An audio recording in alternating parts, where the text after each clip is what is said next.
Welcome to the FarrCast, kicking off our 7th season of giving you insight into Wall Street, Washington, and the world. And now here's your host, Michael Farr. Welcome to the FarrCast. I am Michael Farr. Thanks so much for joining us again this week. It is November the 2nd. 2 months left to 2023. It always used to be a little bit traumatic when I would have to figure out how I was going to change the year on my checks, that I'd have to start writing 2024. And it was sometimes I'd get around to it usually by about March. About March was when I would do it. And now I talk to young folks in my office and my 30-year-old children, and they look strangely at me when I suggest that you need to learn how to write and change the date on a check, because they don't write checks. I don't know if anybody writes checks anymore. These are among the things that bother old people. You know, they don't just tell you that you get to be a curmudgeon. You really need the list of little petty things like the dates on a check to really verify that you are indeed an elderly curmudgeon. All right, folks, can you believe the difference that a week has made? Last week was doom and gloom. Stock prices were falling, indexes were falling. It was a bad month of October. November, on the other hand, is typically a very good month for stocks. December, positive month for stocks. We'll see if that holds out this year. Yesterday, there was no news, and that made all the difference, right? If anybody was surprised at Jay Powell's comments, or that we didn't change anything, but we might, but we're probably not going to, that was what everybody was expecting. But markets somehow liked it. And they're off to the races. So all of the people last week who were desperate to sell seemed this week desperate to buy. They're going to buy again this morning. Futures are higher and things are going up. I want to ask our guests this morning about that. Jim Lebenthal, we're going to start with from Cerity Partners. And then Jeff Lacker, of course, Mahaffee's going to join us, but Jeff Lacker, former president of the Richmond Fed, you saw him on CNBC yesterday giving the analysis of what Powell might say and his thoughts. He continues to be hawkish. He continues to think that the Fed is missing an opportunity and ought to be more strident in their raising of rates. We shall see. He doesn't believe that inflation is being tamed. He thinks that this, from what I heard him say yesterday, he thinks that this is a softening, but not a well-established trend, and there are a lot of factors not being considered, and he thinks the Fed needs to be more vigilant. We're going to ask him about it in segment 3. Very interesting. Lacker's a very smart man.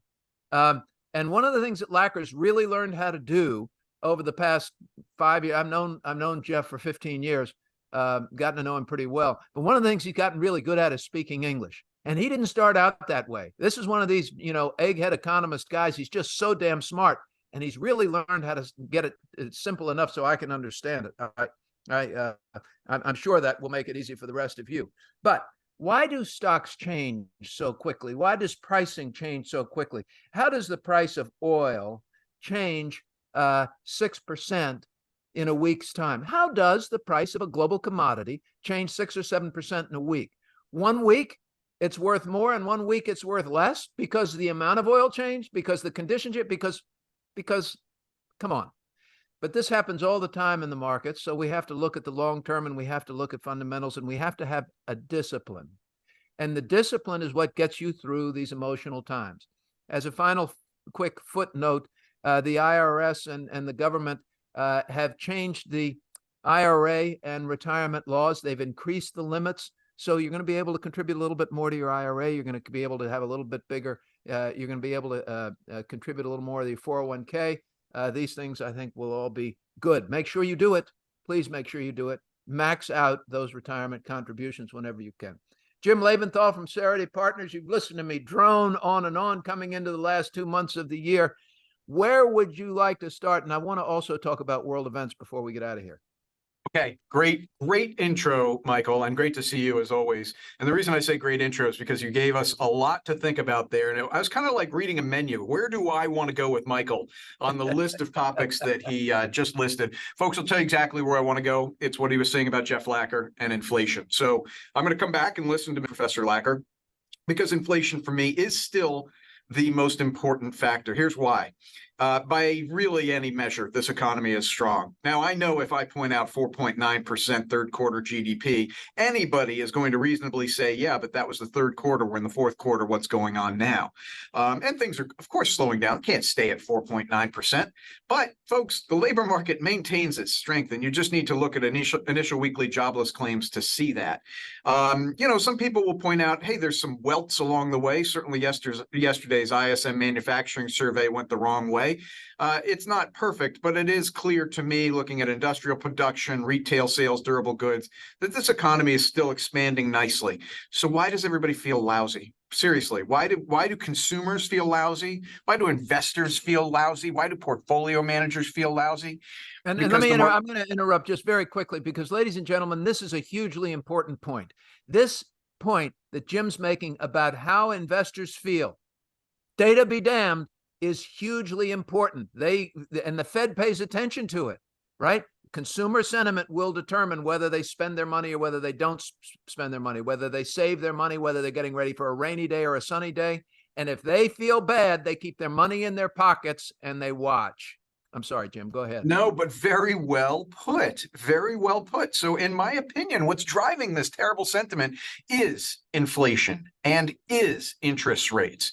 If you have credit card debt, if you're going to buy an auto because the average age of autos on the road is 12 and a half years and yours is falling apart, folks, I get it. And you go to the dealer and you go to buy a car and they show you an interest rate that on a good day is 9%. Okay, you're a little freaked out. And people have now grown accustomed to something that 2 years ago would have been unthinkable, which is 4-digit monthly auto payments. Folks, I get it. There's a reason we feel lousy. It's inflation and, by extension, interest rates. This is why Professor Lacker is going to be must-watch or must-listen-to podcast fodder here, because I want to hear why he is not as enthusiastic on inflation as I am. And I will quote Michael, our mutual friend, Ed Yardeni, who's a very good macroeconomist, very good. And he has pointed out that if you strip out shelter from the CPI, both the headline and the core drop to 2%, which is where the Fed wants it. Now, why does that matter to strip out to strip out rent and shelter? Because it's notoriously lagging is why. And if you look at Zillow or any other market-based rent, it would tell you shelter costs are plummeting. So where I get to with this, here's the punchline. When the market and the public feel that the Fed is truly done raising rates, I think the mood's going to change a little bit. We're going to feel that interest rates have topped out. Now, this is only going to happen if inflation continues to come down. But I think those two things, inflation and interest rates, are what are making people feel terrible despite a great economy and despite third quarter earnings, Michael. And I know we're looking in the rearview mirror, but third quarter earnings have come in 3.4% better than expected at the start of the reporting season. So why are we so miserable? I think that's the answer. I think consumers are still running out of the pocketbook is what I'm reading, right? Is what I'm reading about the consumers. Target had a report this morning. Consumers are having trouble paying their bills. These buy now or borrow now and pay later kind of websites that are offering new accounts today, and you can borrow money for 6 months without making a payment. People are borrowing money to do this, to buy things like groceries. So it's that we still have a bit of a haves and have-nots in the economy, and inflation has kept up with a lot of the, Can I jump in on the wage gains? Yes. Apologies for interrupting you, but I just think it's so important. We're about to, as you pointed out, turn to a new calendar year. Well, 2 months away, but who's counting? That calendar year includes a very important election. And do we really think, it's a rhetorical question, but I'd like a literal answer from you, Michael. Do we really think the Fed is going to push the have-nots into unemployment, who have weathered inflation for the last 2 years, now to see it come down to a stable level? Is he really going to push those poor people? I mean, my heart breaks for them, who have been struggling to make ends meet, to push them into unemployment right now. There's something perverted about that. I almost said perverse, but it's perverted. I don't think they're going to do it. It's wrong. It's wrong on every level. It's a very interesting point because the Fed has a dual mandate, right? Fed's dual mandate is price stability and full employment. However, one can often be in conflict with the other economically. Full employment can erode price stability. Now, don't turn off your podcast now. I'm not going to get too wonky here. But if you have full employment and wages go up, right? Everybody's employed. You need to hire. You've got to pay a little bit more. And we're seeing these wage increases from all of the unions and automakers, of course. But you're also seeing them in McDonald's and Walmart, and they've got to pay workers more. Have you seen the signs as you drive by a fast food Burger King restaurant that says we pay $17 an hour to start? We've got this and that. They need employees. So when those prices go up, those people spend more and they fuel inflation. So it's actually something that the Fed on paper would like to see would be perhaps a 4% unemployment rate, up from that 3.5%. And then maybe you don't get quite the same wage inflation pressure, Jim. I would never disagree with the human element of that, because I too have a heart. But on paper, how do they stop that spiral? Because if the spiral of the wages go up and then the prices go up, the people employed aren't any better off. Let me take a step down from my soapbox, just one step. I'm still going to moralize here. The unemployment rate going up can happen in a benign way, by people returning to the labor force and being added to the numbers of those who are looking for jobs. That would be benign, as opposed to people losing their jobs and being added to the number of people who are looking for jobs. That's what we should be hoping for. And that is why this Friday's labor report is very important. I don't care what the headline number is, and none of us should. We should actually kind of hope that it's positive. Like, the people who are asking for job losses so the Fed will back off are missing what the main details are here. The main details are labor force participation rate, are people coming back into the workforce, and average hourly earnings. And those average hourly earnings, which have been around 4-ish% year over year wage gains for the last several reports, can be maintained if you get productivity increasing, which it looks like it has been and will be, albeit from low bases, but it does look like productivity is increasing. So that's what I want to look for on Friday's labor report. Now, Michael, will you indulge me for a moment if I do a segue without your permission, but to an area that you wanted to come back to, which is geopolitics? May I go there? Give me 1 second on the productivity, just to throw in here. When Jim talks about productivity, it's really important. When I hear productivity, the first thing I do, just as a knee-jerk reflex, is to think about GDP growth in general, because GDP growth is measured by a growth in the number of workers, number of employees, plus the productivity. And with AI and with these other things, productivity can increase. We don't have population growth, and we're not having an expansion of the workforce at all, which is one of the reasons I've called for immigration for so long. But we might be seeing an increase in productivity here that goes far beyond what the 2 hands of every worker can actually produce. That's a good thing. That's a really good thing for the U.S. economy. Sorry to interrupt. I want to hear world events, and then we got to go. Okay, I'll make this quick, and I'm going to stay away from being a geopolitical expert or a military expert. Yes, I have some military experience, but folks, it was 30 years ago.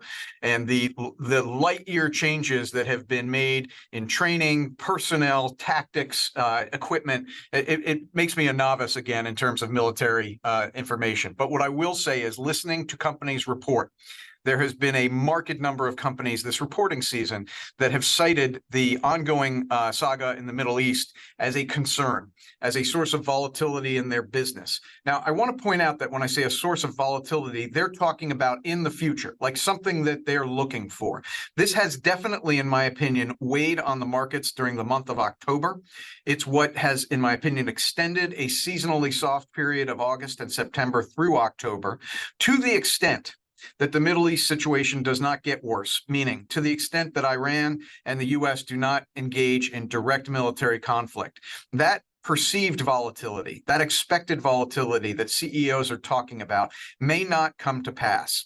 And that would be another amelioration of the lousy mood that many of us feel. So let's just see, again, not an expert, I don't know what's going to happen there, but let's just see how that unfolds. And if things calm down, I think we have a better future in the markets than people are anticipating.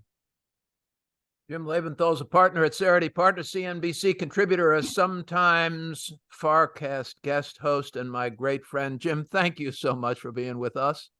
My pleasure, Michael. Great discussion today. Thank you. I always learn when I talk to you. I really do. It gives me new things to think about.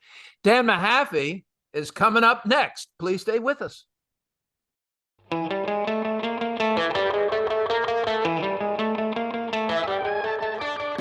Thank you for joining us this week on the FarrCast. Now it's time for political analyst Dan Mahaffee and your host, Michael Farr. Welcome back. Joining me now, as he does every week for 7 years. Can you believe it, ladies and gentlemen?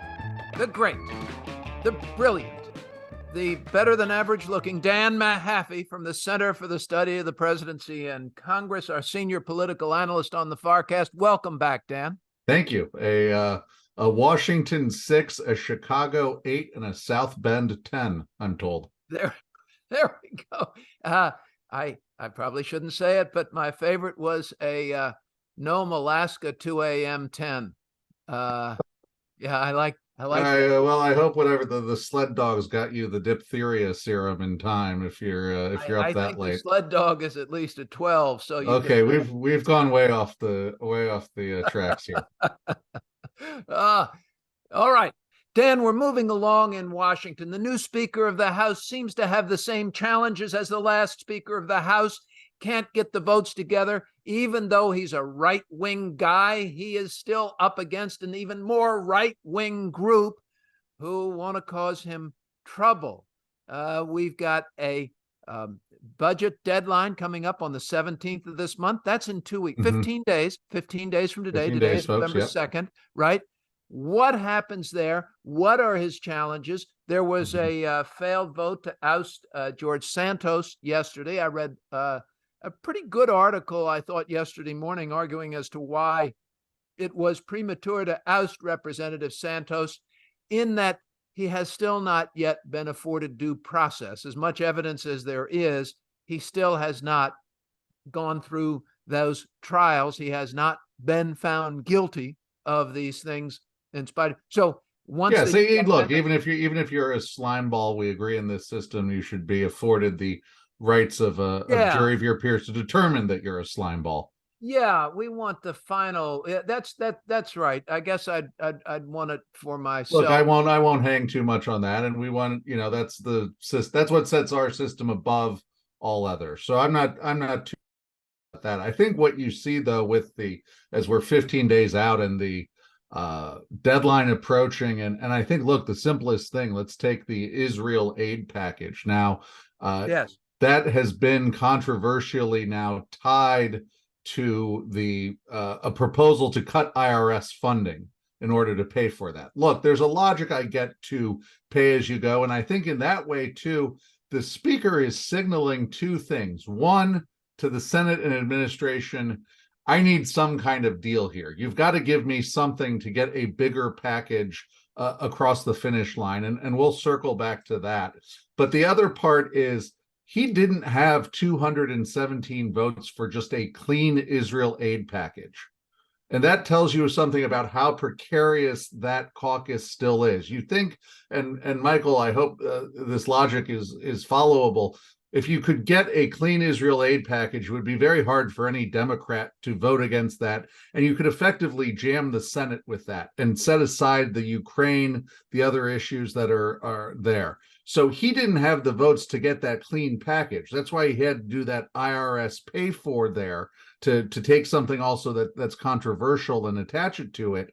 So that being unable to get something as simple as the Israel aid package without any riders or attachments makes it really hard for me to predict that he's going to have any easy time getting a CR package through with just Republican votes. I completely agree with that, but let me offer just one cynical Washington opinion that that is completely founded on years and years of ignorance when it comes to these things. I want to just disclaim, but it would also seem to me, as I talk to these members of Congress, that they have a feeling, they have a sense that this Israel package is going to get done.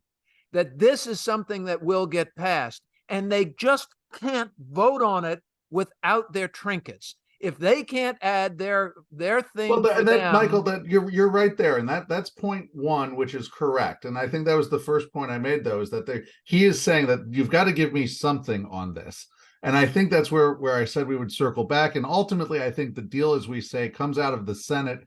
And I think it's something on the border. That's my gut feeling, is where something can be done on border policies and border resources. But that's where the deal needs to be made. And the speaker is trying to say, look, I need something that is a deal here. This is not, I can't get anything clean through my caucus. Isn't that a remarkable statement? I mean, just, are you listening to yourself? I can't get anything clean through. Really? Come on, what are you people doing? I don't know. I just get so sick of all of them, but they can't get anything clean. But again, this is back to, pre-election, where I was saying, look, if you even don't care about the party and you just care about getting things done, this is why you want 30, 40 seat majorities, not 5 to 2 seat majorities. It's just. Will they get the CR done? Will they get a CR done? I think he has to do it again the same way that McCarthy did. And I keep looking at this as, does he lose his job over that? I think this is the question. I'm wondering if this baseball analogy holds. Look, McCarthy, the first strike for the right was that McCarthy got elected. They didn't like him. The second strike was the debt ceiling deal. And then the third strike was when he kept government open. He's out. The question is, does Johnson come to the speakership? Does he get the gavel with a clean count? And I think he can, because before we at least get a CR of some kind, because he's got a clean count. They'll give him one strike. And he was even open about putting forward some kind of CR before he was elected. His memo, his letter to his colleagues that came out said, look, we do have to push through January or April to keep government open. One, because they acknowledge the difficulty of keeping government open. And two, he says we don't want to be jammed by a Senate omnibus before Christmas, which is the other fear among conservatives. Do you realize that all we're talking about is kicking the can down the road? All of this nonsense and shenanigans, sorry for the strong language, is about just kicking it down the road another 6 weeks, 3 months, something like that. They're still not getting close to an actual funding deal or a budget or anything House like of that. Cards, but the music's the yakety sax song in the background. It's just ridiculous. Dan, and I don't know if Lebenthal is still. I see him still on. So just if he wants to weigh in, because I'm going to do this with Lacker too. But Janet Yellen was out there yesterday too, and she's talking about the debt and the debt refunding, and some of these numbers are pretty big. She announced that she needed to sell $112 billion worth of treasuries across the curve next week, and then another $680 billion over the next couple of months. $814 billion in the first quarter of 2024. That's up 4.5% in funding from this quarter to the next. There's a lot of treasury supply coming. And if you remember, of course, folks, in the supply and demand, when you have a lot of supply, more supply than demand, prices go up. So there are causes. They're going to keep these interest rates up, might keep the Fed on the sidelines. Here comes my question, Dan. Jim Lebenthal earlier was talking about the political side of the Federal Reserve's position when it comes to unemployment, that they really, if they see unemployment go up, if they take those steps that will increase unemployment, there will be real suffering. And there is a real political part to the Federal Reserve. So with all of this funding, with all of the debt, how political does the Fed become? And Janet Yellen is not getting good marks. So Dan, and I see Jim back. I'd love your comments here. Well, look, I think the Fed tries to stay out of stuff in an election year. They're going to want to avoid, they'll let markets. Usually they'll say something the first 6 months, and after about, May, they shut that's up. Traditionally, historically, they're quiet in election years. I don't think they want to be seen as the impetus for any president winning or losing, particularly in this politicized and polarized of a time. That said, though, the White House, I think there is some overconfidence on their economic record. They continue to believe that these programs and their impact will sell themselves when we see in the poll numbers that they're not. I think there's an underestimation of how much inflation has hit their base, particularly people of color, less fortunate folks. They're the ones who are hit hardest by inflation. So that, I think there's a sense of perhaps an overconfidence in this economic picture, as well as a question of if there is a cliff or wall or whatever metaphor you want to use that we're about to hit or go off of. And we've had these headlines for months that there's a recession around the corner, the job market's about to crash, and then guess what? The economy goes up and there's more job openings. Look, wherever this landing or hit comes and this positive picture, they're hoping that just keeps going, that this kind of has, can get through to 2025 somehow. But ultimately, I don't see the Fed trying to interfere with that. And also policymakers realizing some of these things are out of control. That said, though, the debt and deficit issue is really resonating with folks outside the Beltway. Look, the sense of these numbers being too big to comprehend, well, they're big enough to frighten. And I think people see that. People see that. And when you see these stories of, okay, like I saw the headline where it's, well, maybe the federal government's not borrowing as much as it needs. The public doesn't really see that as a positive story. I'm drowning in 8 feet of water is not an advance over I'm drowning in 12 feet of water. I saw Jim Lebenthal smile exactly when I did. It's a great comment you just made. Jim, you want to weigh in quickly on this debt, because I think the amount of debt issuance ahead of us, not to mention the Fed's still sizable portfolio been coming down, is another advantage. I mean, can keep the Fed on the sidelines a lot longer. Excellent commentary, Dan. From a stock participants' point of view, stock market participants' point of view, I don't think it's the level of the 10-year yield that has been vexing the market recently. I think it's the flow of funds into treasury bonds, these auctions, these announced refundings that are coming up at a time when the Fed has said, we're out, we're not buying anymore. Okay, so it's not the level of interest rates, it's the flow of funds, the cash that needs to come in to buy these bonds. The deficit, which is leading to more and more of these bonds and bills, takes money out of the stock market. So I would, as a stock market participant, very much like to see some fiscal rationality occur, some recognition that we're not in a good position. We got to dial down the spending. Now, that's your world, not mine. Okay, I'm outside the Beltway, and I'm hoping that Congress, kind of realizes we can't continue as we've been going. From a more within my world point of view, this still comes down to inflation. And you pointed out very rightfully who this falls upon, inflation. It falls upon the people who can least afford it. And if you were listening to me earlier, the people who are most likely to lose their jobs if the Fed continues to raise interest rates. It's a paradox. It's a perversion that I just don't think the Fed can allow to occur. Now, the Fed is independent of politics, but as Michael, you said, they are aware. They've got to be aware. And the political pressure has been increasing on them. And I think that's very dangerous, by the way, the political pressure on the Fed, very dangerous. I don't think they'll cave to political pressure. I don't think we're going to turn into Turkey overnight, the country, not the fowl. But I do think they're going to be aware over the next 6 months that there's an election coming. Putting people out of work is not a good idea. And that, oh, by the way, we're having an impact on the debt service cost for this nation. All right, I'll leave it at there. But all of these forces are coming together, and really inflation is where this comes home to roost, in my opinion. We're going to come back to this with Jeff Lacker, of course, all of it when he comes up in our next segment.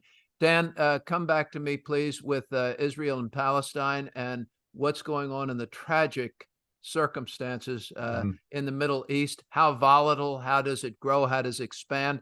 I see refugees made it to Egypt. Some good news. Tell us what you think. The volatility of this is, as I've pointed out in past episodes, the anger of Israel towards the situation, and rightly so, considering some of the barbarism.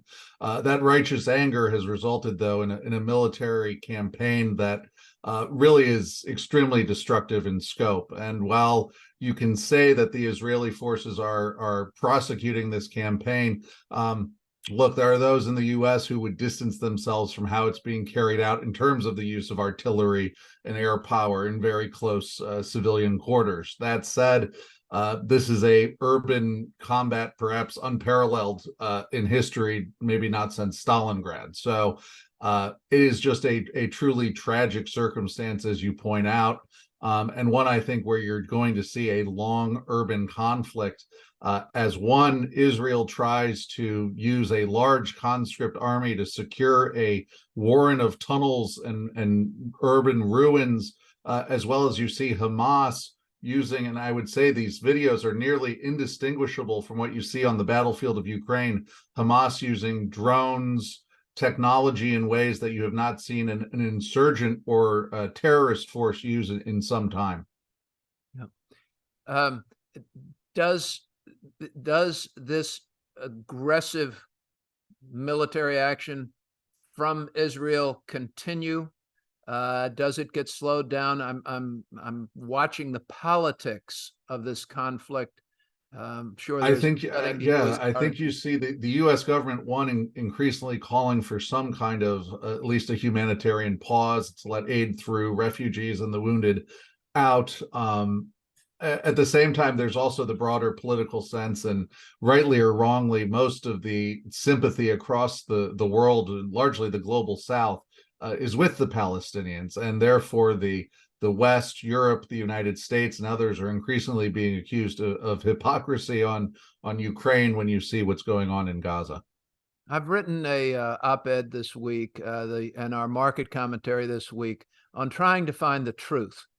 Ignorance is a horrible problem where hate finds its home, ladies and gentlemen, and it breaks my heart and makes me embarrassed and ashamed just to be human a lot of the time when I see the violence and barbarism of which we're capable as human beings. So anyway, it's horrible, but know that there are salesmen out there without a moral compass.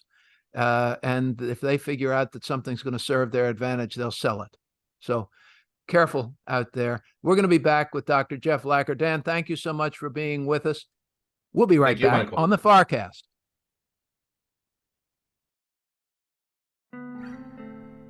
Michael Farr and the FarrCast are proud to support Heroes, Inc. Heroes supports the spouses and children of law enforcement officers and firefighters who gave their lives in the line of duty to the greater Washington, D.C. community. Their singular goal is to honor the supreme sacrifice made by these individuals by caring for their families. Heroes' work begins within 24 hours of the tragic loss and continues indefinitely. We invite you to learn more about Heroes' mission at heroes.org. We hope that you will consider supporting Heroes as they endeavor to honor those who protect us. That's heroes.org. Heroes, here for you, here for good. And now, back to the FarrCast and your host, Michael Farr.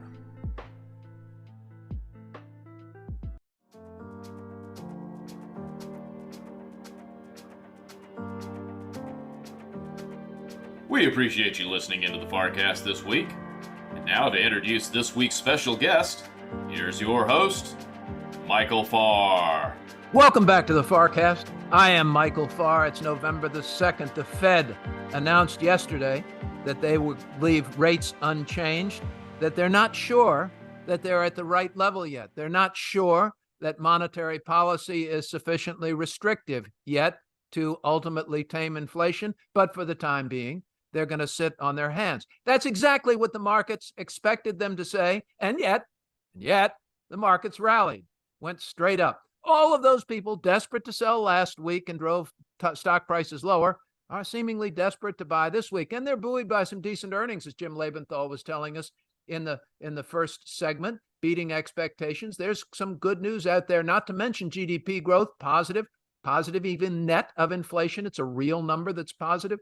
Jeff Lacker was on CNBC yesterday morning offering a more cautionary, hawkish tone. He thought what we should hear should be more hawkish than what he thought we're going to hear. And in fact, I think he probably still feels that way. But Dr. Jeffrey Lacker was president of the Federal Reserve Bank of Richmond, Virginia, a professor of economics at several amazingly brilliant institutions. And he's amazingly brilliant and a wonderful friend of mine now. for many years. You know, Jeff, 15 years ago, you and I were in Israel together. That's right. 2008, 15 years. That's right. Jeff, what did you make shifting to the Fed here? Mhm. What did you make? It was an excellent appearance on CNBC yesterday, by the way. Well, thank you. Yeah, Mhm. it really is ruining your academic creds that you're getting to be such a good talking head, really, you know? Yeah, the key is not preparing. That's the Well, it's worked for Lebenthal and me for years, folks. I promise. Tell us what you think. What's going on? So I read the statement and watched the press conference, and he really doesn't want to raise rates. But they don't feel like they can admit that out loud. They don't feel like they can say it out loud. So they kept a rate increase on the table, but it's like the FOMC sitting at one end of one of those gigantic medieval banquet hall tables, like in Hogwarts or something, that seats 80, Yes. and they've moved rate cuts from the end they're sitting at all the way to the other end. It's about 40 yards away down the banquet hall. So it's on the table, technically speaking, but it's always a possibility. But they don't want to admit they're done. But he came as close to saying that as he possibly could. He said risks are more balanced. He basically threw the September forecast that they issued, in which a majority said that there'd be another rate increase that this year, basically threw that under the bus and saying it had decayed. And so he gave every signal he could that they're basically done for now. But as I said on the program yesterday, I think it's a mistake. You have to distinguish carefully between what they're gonna do and what they ought to do. I tried to do that yesterday. I really think they're gonna find they need to raise rates again next year, and resume a campaign. Tell us why. Well, so they've gotten a lot of mileage out of a couple of things. The inflation rate is measured by a 12-month percent change, has come down a lot in the last 6 months. So there's two things. They got two good inflation numbers over the summer, June and July. And a lot of that was used cars and airlines fees and stuff. But then the other thing is that a bunch of big increases last year in the middle of the year are rolling off. And so what you're seeing is the emergence of a new trend. If you look at just the month over month numbers, the trend over the last 6 to 8 months isn't really well defined. I mean, it's not a real clear downward path. The last 2 months have been not so favorable. August and September have been pretty strong core inflation numbers, above 3. And so they're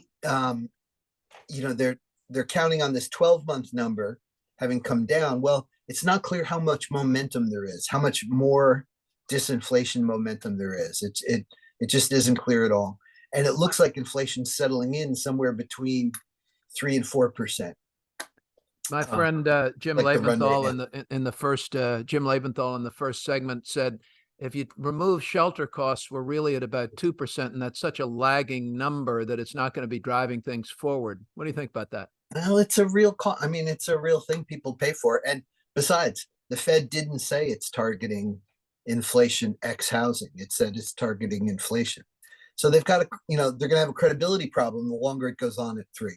The other thing Lebenthal said was if they continue to increase rates, they're going to cause this spike in unemployment. And we have so many in this country suffering and so many people losing jobs that there's still a tragedy among the most vulnerable that continues to unfold.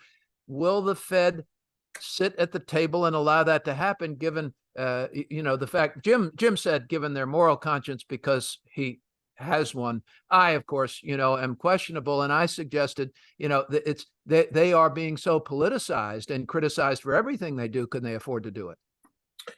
If you go back to the beginning of the year, the outlook was that there's a big recession, the sizable risk of recession and a spike in unemployment.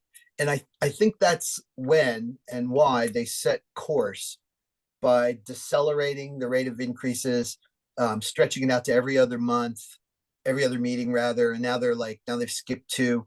I think they decided 6 months or more ago, like, yeah, they were going to top her out around 5.25, 5.5. But since then, real economic activity has been stronger than expected, significantly stronger than expected. The job market is tighter than they thought it would be. They thought it would be loosening up. It hasn't loosened up as much as they thought. And if you look at this in terms of two risks, you got inflation, they're a long way away from 2%. And it's not, and on the real side, you've got a fairly strong economy, stronger than expected. I mean, they're definitely at maximum employment or above.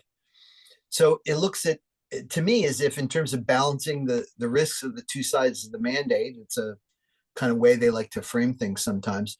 They're fine on the employment side, overperforming in some sense.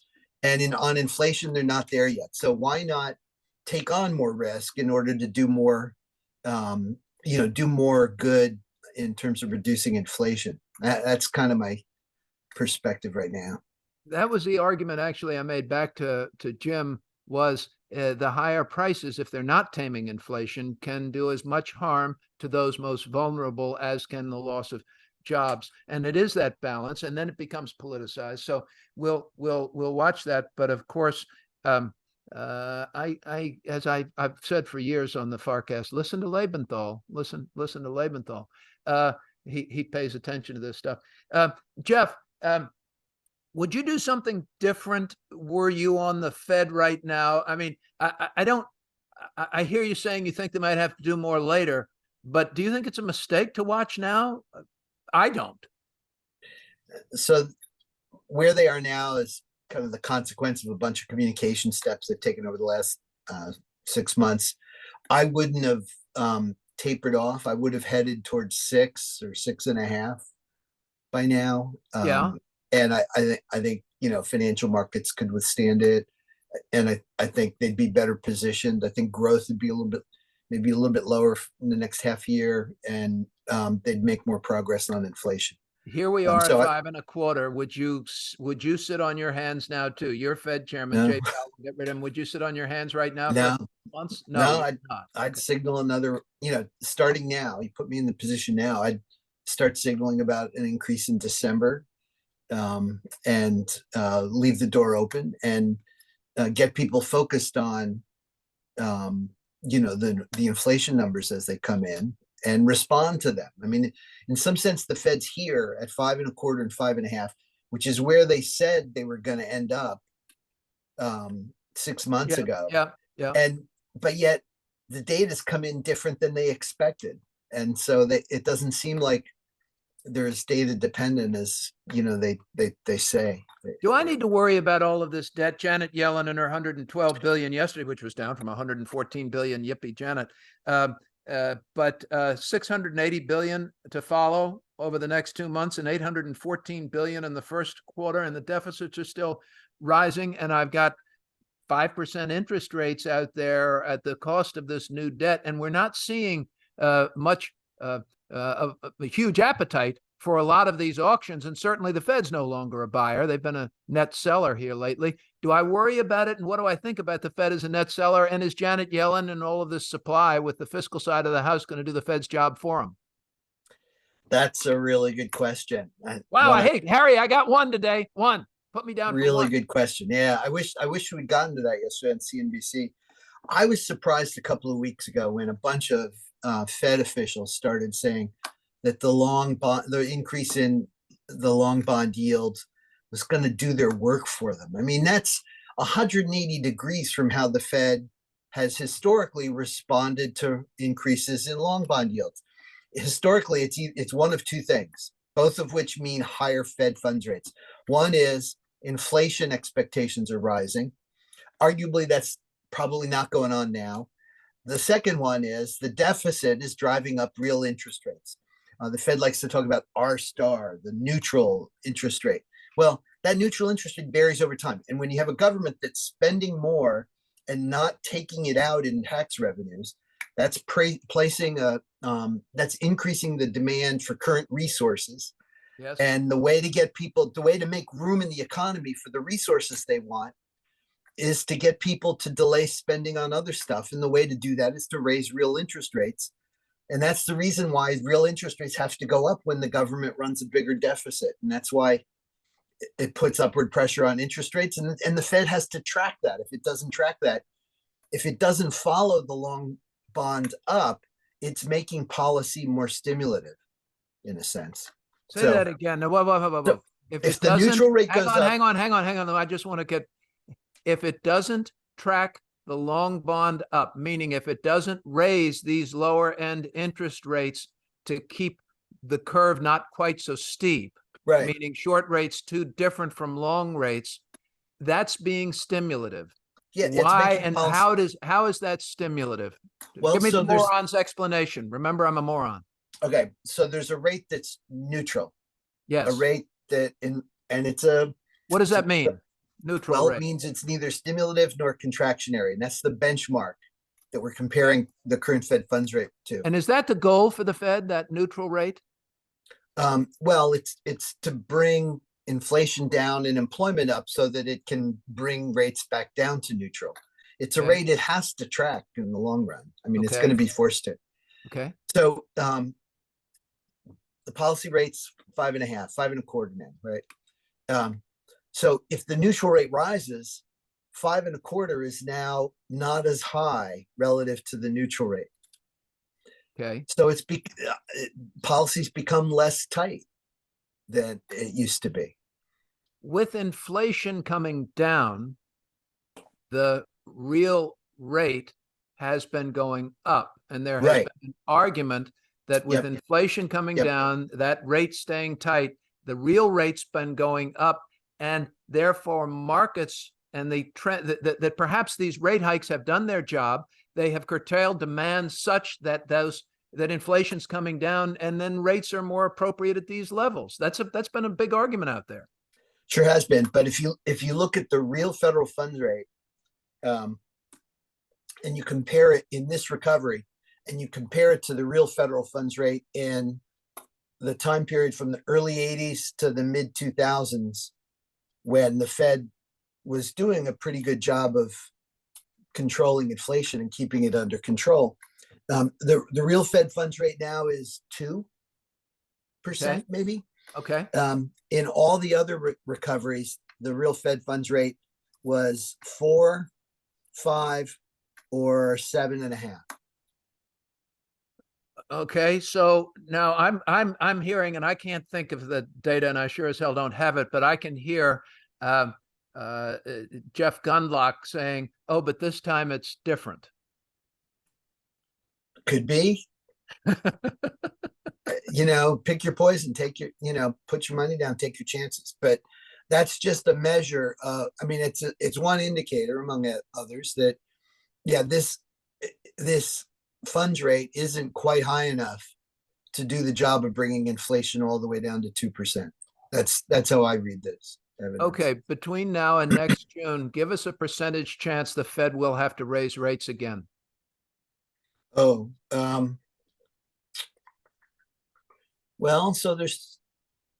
so have to is a strong word, strong phrase. How about will? They can always will raise rates. That's better. I'd say 50. I'd say at least 50 that they will raise rates. Okay. So he asked me a question like, what are the odds that they should raise rates between now and then? And I think that's pretty high, like 90%. So okay. I think inflation's going to muddle along at 3% or 4%, somewhere in there. And I think that the disinflation, I think 6 months from now, it'll look like disinflation is stalled out.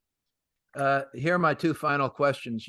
You have been thinking a recession was likely. Do you think it's still likely to happen, number one? And number two, final question will be, and then we'll leave. At what point during the year will the Fed go quiet prior to a presidential election? So they're not going to do it the meeting before the vote. Probably not 2 meetings before the vote. So July would be the last time you might hear. July's their last chance. Yeah. July's the last chance for the Fed. Okay. And what about odds of a recession? You So did think it was likely, didn't you? I did. Yes. I thought that they wouldn't be able to get it down to 2 without it. Yes. But in some sense, that was a contingent probability, but a contingent projection. It doesn't look like they're getting it down to 2. I mean, the strength in the economy suggests that recession risks have receded. But on the other hand, that strength is in some sense a measure of that they haven't done as much as they need to reduce spending growth. Recession was an acceptable consequence early on in all of the Fed's commentary in order to quell inflation and tame it. Have they been able to do this without a recession? Will we still see one? I guess is really my question. Will we see one?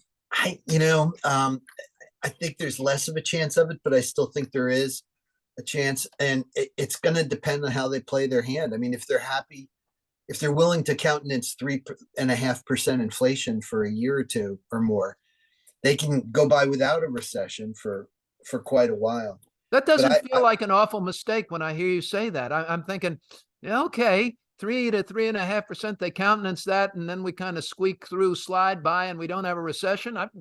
Why don't I want to see that? Well, that's what they said in 1967.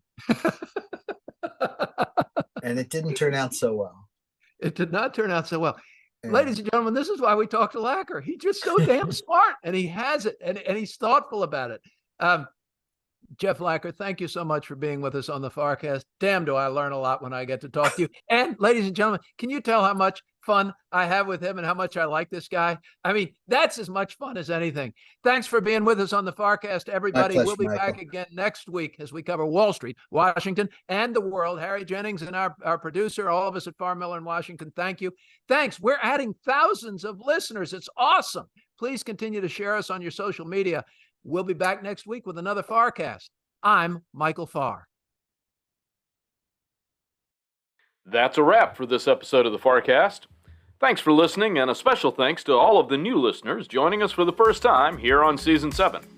We hope you enjoyed the show this week, and every week, as much as we enjoy making it for you.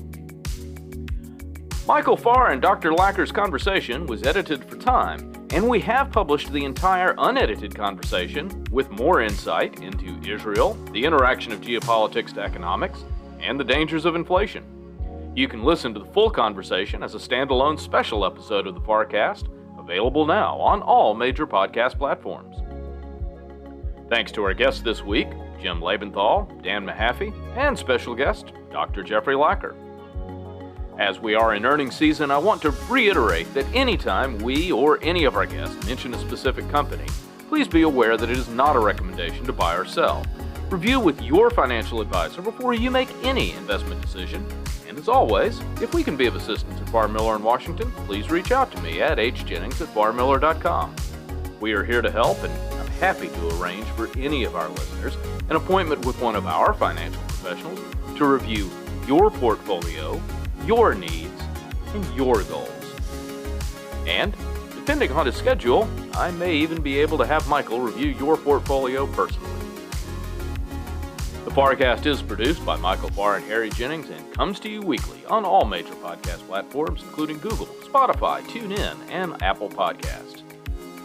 We love reading all of your notes and try to reply to as many as we can. You can reach us at hjennings@farrmiller.com. Let us know any questions you have about past episodes or questions you'd like us to answer in upcoming shows. Take care, stay safe, and stay healthy. We'll be back with you next week on the FarrCast. Wall Street, Washington, and the world.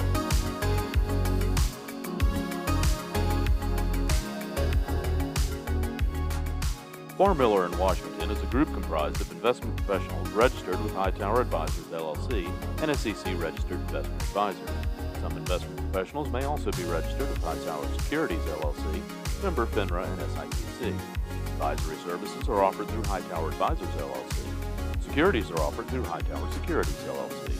All information referenced herein is from sources believed to be reliable. Farr, Miller & Washington and Hightower Advisors, LLC have not independently verified the accuracy or completeness of the information contained in this podcast. Farr, Miller & Washington and Hightower Advisors, LLC and any of its affiliates make no representations or warranties, expressed or implied, as to the accuracy or completeness of the information or for statements or errors or omissions or results obtained from the use of this information.